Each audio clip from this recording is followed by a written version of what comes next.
था। मुझे पढ़ाई में बिल्कुल दिलचस्पी नहीं था। मेरा सिंपल मन करता था कि मैं दिन भर कंप्यूटर की दुकान पे बैठूं, कंप्यूटर चलाऊं, और यही मेरा सपना था। जब मैं कॉलेज में गया तो कॉलेज में जाते ही मेरे लिए डिफरेंट एक्सपोजर था। अब सोचो आप, अलग अलग ब्रेन्स आए हुए आपके सामने। तब वहाँ पे मुझे पता चला कि कोई प्लेसमेंट के लिए दौड़ रहा है, कोई ज़िंदगी में कुछ बड़ा करने के लिए दौड़ रहा है, कोई बिजनेस के लिए दौड़ रहा है, कोई स्टार्टअप के लिए दौड़ रहा है। तब मेरे दिमाग में आने लगा कि अच्छा, मैं क्या कर सकता हूँ। मुझे स्टार्टअप का एस नहीं पता था, और ये उतना ही सच है जितना आप सोच सकते हो। अगर आपके अंदर कुछ एक ललक है, अगर आपके अंदर कुछ करने की चाह है, तो आप इन 3 बातों को ध्यान रखिएगा। सीखिए स्पोकन इंग्लिश, पर्सनालिटी डेवलपमेंट और बहुत कुछ इंडिया के टॉप एक्सपर्ट्स के साथ। आज ही जोश स्किल्स ऐप पर अपने मनपसंद कोर्स को शुरू करिए। Download the app today. So hello everyone, नमस्ते सभी को। मेरा नाम सौरभ मौर्य है और 22 साल की उम्र में मैं इस समय करंटली 3 पैरेलल स्टार्टअप रन कर रहा हूं, जिनके वैल्यूएशन 20 करोड़ के पार है, और आप मुझे मिलेनियर भी बोल सकते हैं। तो इन सारी चीज़ों को मैंने कैसे अचीव किया, मेरी लाइफ में क्या क्या स्ट्रगल्स थे, मेरा मोटिवेशन क्या था, मैंने इन सारी चीज़ों को फेज को कैसे अपने लिए एक सक्सेस का रास्ता बनाया, ये आज मैं इस टॉक में आपको बताने वाला हूँ। मैं बिल्कुल ये नहीं चाहता कि आप इस टॉक को एज ए मोटिवेशन टॉक समझें। मैं चाहता हूँ कि आज आपके अंदर वो आग लगनी चाहिए कि आपके दिमाग में कोई आइडिया है, कुछ भी आप करना चाहते हैं अपनी लाइफ में, वो चीज़ आप अचीव करें। तो स्टार्ट करता हूं मैं इन सारी चीज़ों को बताना। सबसे पहले आपको मैं अपने अर्ली एजेस के बारे में बता दूं। यार, सबकी तरह मेरे पास भी कोई बहुत बड़ा विल पावर नहीं था, किसी का सपोर्ट नहीं था। मैं भी एक ऐसे घर में पैदा हुआ था जहां पर गरीबी थी, बिल्कुल गरीबी थी, सबके यहाँ है। लेकिन मेरे पिताजी, मेरे बड़े पापा और बड़ी मम्मी के सपनों में गरीबी नहीं थी। अगर आपकी पेरेंटिंग अच्छी है, अगर आपके पेरेंट्स अच्छे हैं, तो आपको वो चीज़ दिला सकते हैं जो उनके पैसों की कीमत से कहीं गुना ज़्यादा है। मेरे बड़े पापा बड़े मम्मी का हमेशा से सपना था कि मेरे बच्चे शुरुआत से ही पढ़ाई पे ज़्यादा ध्यान दें, आगे बढ़ें। तो शुरुआत जब हुई तो मेरा जो स्कूल था, मेरी जो शुरुआती शिक्षा दीक्षा हुई थी, वो ऐसे स्कूल में थी जो एक प्राइवेट था, यानी कह सकते हो कि प्राइमरी टाइप का। हमारे घर से स्कूल 4 किलोमीटर की दूरी पे था, और आप हमारी गरीबी का अंदाजा इस तरह भी लगा सकते हो कि हम वहाँ जाने के लिए हमारे पास एक साइकिल नहीं था। शुरुआती दौर में मेरे सपने बहुत ही छोटे थे, क्योंकि अगर आप ऐसी परिधि में रह रहे हो जहां पर आपको कोई एक्सपोजर नहीं मिला, आप कुछ नहीं जानते हो सिवाय अपने गांव, अपने घर के आसपास के लोगों को छोड़कर, तो आपका सपना क्या होगा। मेरा भी एक ऐसा सपना था। मैं बाजार में जाया करता था तो मुझे कंप्यूटर्स बड़े अट्रैक्ट करते थे। मुझे लगता था वाह यार, मेरी एक कंप्यूटर की दुकान हो, मैं लोगों में गाने भरूं, पिक्चर्स भरूं, ये मेरा एक सपना था। लेकिन मैं आपको पहले ही बताया कि मेरे बड़े पापा और बड़ी मम्मी का सपना ये नहीं था। उन्हें चाहिए था कि मेरे बच्चे आगे पढ़ें। तो जैसे तैसे करके मेरे घर वालों ने पैसे के इंतजाम करके हम तीनों भाई को, हम 2 भाई और हैं, इनको हम लोग को बनारस भेजा गया। अब बनारस में आप सोचो जरा कि आपके पास 100 रुपए का सामान लेना है, और आपको 100 रुपए के सामान लेने के पहले 1000 बार सोचना हो, तो आप किसके सपने को पूरा करेंगे, अपने या अपने परिवार वालों का। सेम सिचुएशन मेरे साथ था। मुझे पढ़ाई में बिल्कुल दिलचस्पी नहीं था। मेरा सिंपल मन करता था कि मैं दिन भर कंप्यूटर की दुकान पे बैठूं, कंप्यूटर चलाऊं, और यही मेरा सपना था। लेकिन सपने के आगे मेरे पास एक बहुत बड़ा कांस्टेंट था, अपने परिवार के बारे में पूरा करना। मेरे लिए सबसे बड़ा झटका तब लगा जब मेरा क्लास 12th हुआ और मेरे दोनों भाई ने आईआईटी निकाल लिया। आप समझो, आप गांव से आए हुए हो, सबकी निगाह आप पर है, और आपके साथ रहने वाले आपके 2 भाई आईआईटी जेईई क्लियर कर लेते हैं। आपको कैसा लगेगा? आपको लगेगा कि आपने आज तक कुछ नहीं अचीव किया, और लोग आपके आसपास के जितने लोग हैं, आपके परिवार वाले, आपके माता पिता, आपसे बोलेंगे बेटा 2 लोगों ने निकाल लिया, अब तुम भी निकाल लोगे। सेम चीज मेरे साथ भी हुआ, और मैं किसी को ये नहीं बता पाता था यार कि मेरी दिलचस्पी इसमें बिल्कुल नहीं है। मैं एक कंप्यूटर का दुकान खोलना चाहता हूं, मेरा सपना ये है। लेकिन जब आप, मैं वही बात फिर से रिपीट करूंगा कि जब आपके पास कुछ करके दिखाने की बात नहीं होती, जब आप अपने आप को प्रूफ नहीं कर सकते, तो आपको उन्हीं नक्शे कदम पर चलना होता है जो आपके परिवार, आपके आस पड़ोस ने आपके लिए निर्धारित किया। मेरे साथ भी सिंपल वही हुआ। अब मैं सोच चुका था कि मुझे यार आईआईटी निकालना है। लेकिन आपको पता है, अगर आप एक बार डिस्ट्रैक्ट हो गए हो, अगर आपका फोकस नहीं है, तो यार उसको लाने में ना पसीने छूट जाते हैं। मेरे साथ भी बिल्कुल यही हुआ। अब मेरा 11th बर्बाद हो चुका था, 12th का समय था। मैं सोचा कि अब अच्छा करते हैं, लेकिन 12th में मेरा आईआईटी जेईई क्लियर नहीं हुआ। अब मैं उस दिन इतना रोया कि अगर आप समझो, मैं किसी से नजर नहीं मिला पाता था कि अगर मैं किसी को बताया तो वो क्या समझेंगे, अरे यार तुम तो क्लास 11 12 से पढ़ाई कर रहे हो, तुम्हारा क्यों नहीं निकला, तुमने मतलब टाइम वेस्ट किया। कैसे कैसे करके, पेरेंटिंग अच्छी थी, शुरुआत में माता पिता ने थोड़ा सपोर्ट भी किया, फिर से मैंने 1 साल ड्रॉप ईयर लिया। और इस बार जैसा होता है ना कि अगर आपको कोई चोट लग जाए, अगर आपके अंदर सच में वो ललक है, तो आप कर सकते हो कुछ भी। मैंने भी कर दिखाया। मैंने इस बार ना धूप देखा, ना ये देखा कि मैं किस हॉस्टल में रह रहा हूं, ना मैं ये देखा कि कोई पिक्चर नाम की चीज होती, ना कोई कंप्यूटर नाम की चीज होती, ना कोई मोबाइल नाम की चीज होती, और 1 साल रगड़ के फाइनली मैंने IIT JEE क्लियर किया।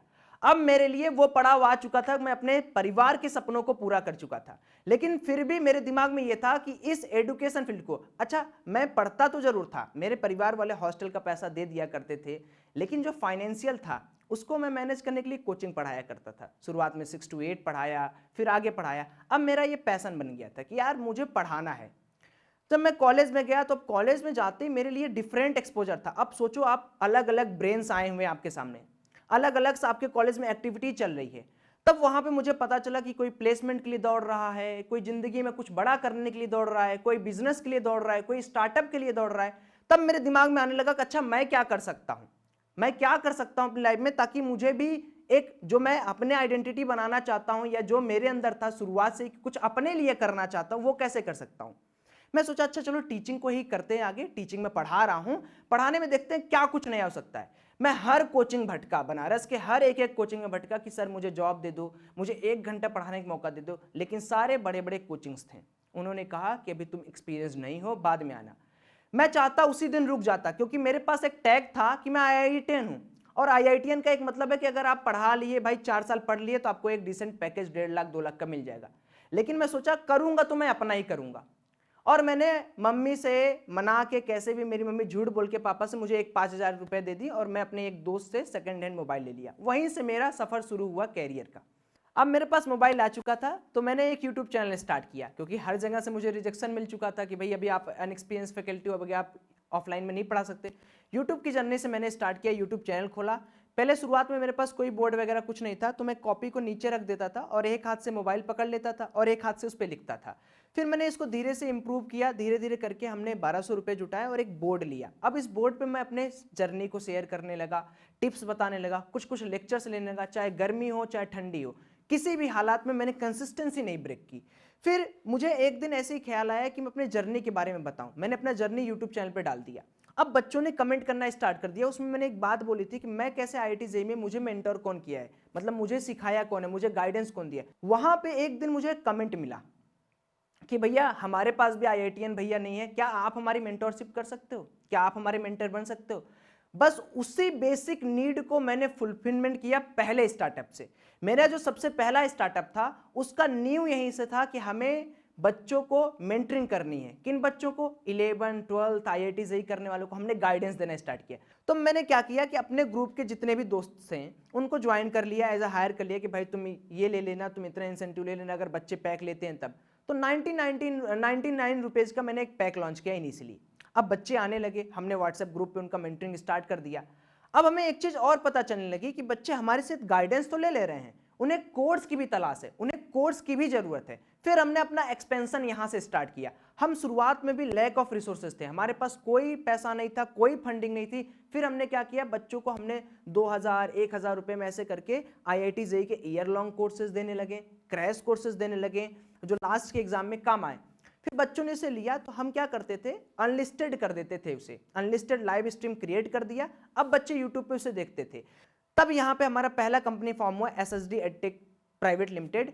पहले ही साल में इसने 11 करोड़ रुपए की वैल्यूएशन पार कर लिया था। अब मैं इस चीज को तलाशने लगा। एक बार जब आपके पास कुछ लग जाता है और आपको थोड़ा सक्सेस की राह दिखने लगती है, तब आपके दिमाग में ऐसे बहुत सारे ख्याल आने लगते हैं। तब मुझे दूसरा ख्याल आया कि क्यों ना हम बच्चों को गाइडेंस के साथ साथ उनके PG का रहने का जो है स्ट्रक्चर, अगर वो कहीं जा रहे हैं तो उनको हॉस्टल बड़े सस्ते दामों में अच्छा मिले। आप बैंक से लोन लेते हैं, आपको 9.59% पे आपको लोन दिया जाता है एजुकेशन के लिए, आप कॉलेज करते हैं, तो हमने उस चीज़ पे वर्क किया। फिर हमने यहाँ पर सेकेंड अपना स्टार्टअप फॉर्म किया, रैंकर्स कंसल्टेंसी प्राइवेट लिमिटेड, जहाँ पे हम गाइडेंस, काउंसलिंग, बच्चों के रहने की व्यवस्था सस्ते दामों में, बच्चों के लोनिंग की व्यवस्था जो IIT JEE में जा रहे हैं उस पर वर्क किया। ये हमारा सेकंड स्टार्टअप था और इसने भी खूब धूम मचाया। फिर थर्ड स्टार्टअप हमने लॉन्च किया। ये भी एक आइडिया है। देखिए मेरा ये एक्सपीरियंस है, अगर आप कोई भी हो, आप कितने भी एज ग्रुप के हैं, आपके सामने एक नीड होनी चाहिए। अगर आपने नीड पकड़ लिया, बस आप लग जाओ उसको पूरा करने में। मत देखो आपके पास पैसा है, मत देखो आपके पास समय है, मत देखो आपके पास एनर्जी है या नहीं, मत देखो आप कॉलेज करो। अगर आपका मन है तो आप पूरी एनर्जी उसमें झोंक दो, सक्सेस मिलनी है, यह बात तय है। फिर मैंने तीसरा स्टार्टअप देखा? मैंने ये देखा कि यार लोकलाइज्ड फॉर्मेट में, जैसे मैं बनारस का हूँ, बनारस में बहुत ऑफलाइन कोचिंग चल रही है, बहुत सारे होम ट्यूशन कोचिंग चल रही हैं, to be very precise home coaching. लोग टीचर्स जा रहे हैं, अनएक्सपीरियंस्ड है, एक्सपीरियंस है, पेरेंट्स से कोई मतलब नहीं। उनके पास अब चूंकि डिजिटली जमाना आ चुका है, ऑनलाइन लेक्चर्स के जमाने आ चुके हैं, टेस्ट ऑनलाइन आ चुका है, तो मैंने इसको सोचा कि क्यों ना हम होम ट्यूशन और इस पर्सनल कोचिंग ऑनलाइन वाले को इंटीग्रेट कर दें। फिर हमें एक नया स्टार्टअप वहां से बनाया जिसको हम लोगों ने होम ट्यूशन और इंटीग्रेटेड लाइव लर्निंग का ऑफर दिया। इस तरह मेरे 1, 2 और 3 स्टार्टअप की जर्नी रही। देखिए, इन स्टार्टअप को लीड करना, इन स्टार्टअप का फाउंडेशन करना मेरे लिए सच में आसान काम नहीं है, ना था। क्योंकि आप जब कोई स्टार्टअप करते हैं तो आप लॉट्स ऑफ चैलेंजेस फेस करते हैं। मैंने भी फेस किया। शुरुआत में मैं छोटे से कमरे में रहा, मैं अपने कॉलेज की पढ़ाई बहुत ज़्यादा मिस किया। तो मेरे कॉलेज के जो बैचमेट्स थे वो मेरा मजाक उड़ाते थे। कोई टीचर, मैं किसी क्लास में कम नंबर पाया हूँ तो टीचर या प्रोफेसर पूछते थे कि सौरभ क्या हुआ, कम नंबर क्यों आया? तो पीछे से आवाज़ आती थी कि सर ये अब मास्टर बन गया है, ये पढ़ता नहीं पढ़ाता है। तो मेरे साथ भी ऐसे बहुत सारे व्यंग्यात्मक चीज़ें हुई हैं यार।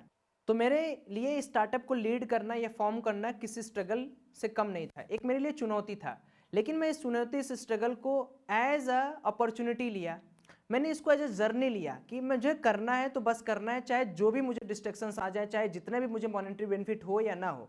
तो मैं एक स्ट्रीम लाइन में हमेशा काम करते गया, कंसिस्टेंसी मेंटेन करते रह गया। तो आपको भी अगर लगे कि भाई आप कभी कोई चीज़ कर रहे हो या कोई फंडामेंटल आप काम कर रहे हो, कोई आइडियाज़ पे आप वर्क कर रहे हो, तो हो सकता है कि आपके लाइफ में बहुत ऊपर नीचे हो, चीज़ें आपको लगे, आपको ख़राब है, अच्छी लगे, लेकिन आप कंसिस्टेंसी मेंटेन किए रहना। आज जो मैं 3 स्टार्टअप किया, उन 3 स्टार्टअप को मिला के जो मेरा टर्नओवर है वो 22 करोड़ के पार है। उसी बलबूते, उसी नींव पे हम आगे भी काम करते रह रहे हैं। और आज इस टॉक के माध्यम से मैं आप सभी लोगों को, चाहे आप हों, चाहे आप किसी भी एज ग्रुप के हों, आप 16 साल के हैं, 22 साल के हैं, 18 साल के हैं, नो मैटर, अगर आपके अंदर कुछ एक ललक है, अगर आपके अंदर कुछ करने की चाह है, तो आप इन 3 बातों को ध्यान रखिएगा। फर्स्ट पॉइंट कि आप पहले मार्केट की नीड को पहचानिए, उस नीड को पहचानिए जो लोगों के लिए सच में अभी एक थिंकिंग है। जैसे आप एक्सप्लोर करिए, लोगों से मिलिए, अपने एक्सपोजर को बढ़ाइए, तब आपको समझ में आएगा एक्चुअल में आपके पैशन के साथ मिलता हुआ नीड क्या है। अब मुझे मान लो मुझे कॉमर्स नहीं आता, मैं ऐसी जगह चला गया जहां से मुझे बिजनेस के बारे में कुछ बनाना है, तो मैं उस नीड को कभी फुलफिलमेंट नहीं कर पाऊंगा।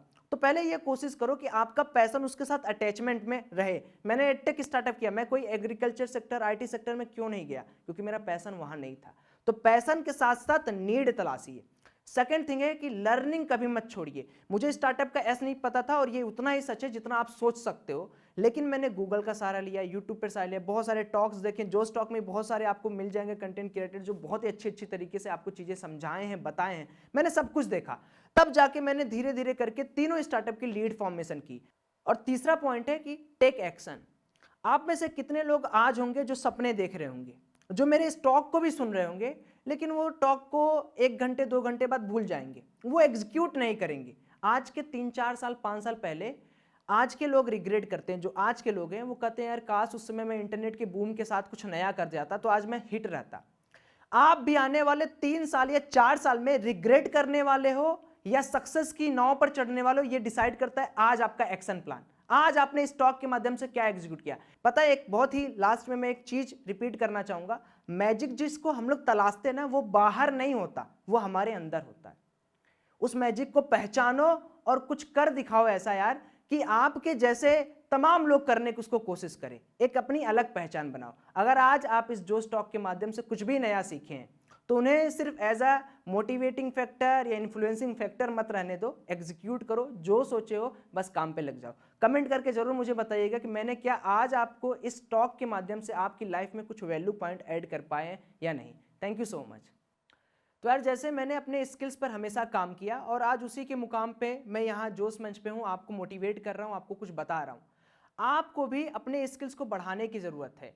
और आप अपने स्किल्स को किस तरह बढ़ा सकते हैं? प्रॉपर गाइडेंस के साथ। तो आपके लिए जोश स्किल ऐप है जहाँ पे आपको ढेरों सारे कोर्सेज मिलते हैं, spoken courses, computer related courses, अपने पर्सनल इंप्रूवमेंट पर, आपकी पर्सनालिटी कैसे इंप्रूव हो, आप कैसे बोल पाएँ, इन सारे कोर्सेज के लिए आप जोश स्किल ऐप जरूर डाउनलोड करें। इस वीडियो के बारे में अपनी राय नीचे कमेंट सेक्शन में हमें बताएं और अपने दोस्तों के साथ ये वीडियो शेयर करना ना भूलें।